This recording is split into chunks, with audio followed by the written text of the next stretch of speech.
సింధూర అయితే చంటిని హగ్ చేసుకుంటూ ఉంటుంది. ఏవండి అని చెప్పేసి హగ్ చేసుకునేసరికి, "ఏమైంది అమ్మాయి గారు?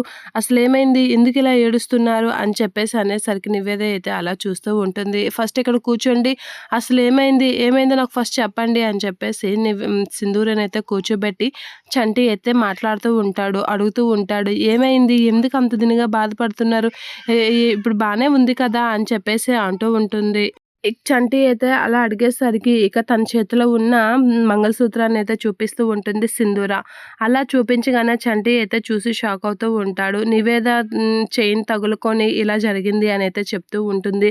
అసలు నేను ఎంత దురదృష్టవంతురాలో నాకు అర్థమవుతుంది నేను అని చెప్పేసి అంటూ చాలా బాధపడేసరికి, "అమ్మాయి గారు మీరు ఎప్పుడూ అలా అనకండి.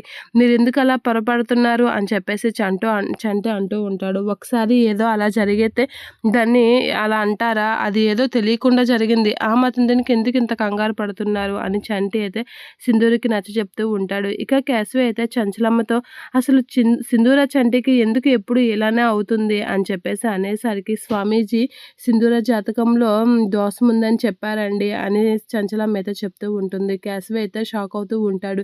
"ఏం మాట్లాడుతున్నావు చంచలమ్మ" అని అనేసరికి, "అవునండి, సింధూర జాతకంలో దోషముంది. వాళ్ళిద్దరూ కలవకూడదు" అని చెప్పేసి అనేసరికి కేశవి అయితే షాక్ అవుతూ ఉంటాడు. "ఇప్పుడు ఎలా చంచలమ్మ" అనేది అడుగుతూ ఉంటాడు. "అదే అర్థం కావడం లేదండి" అనేది అంటుంది.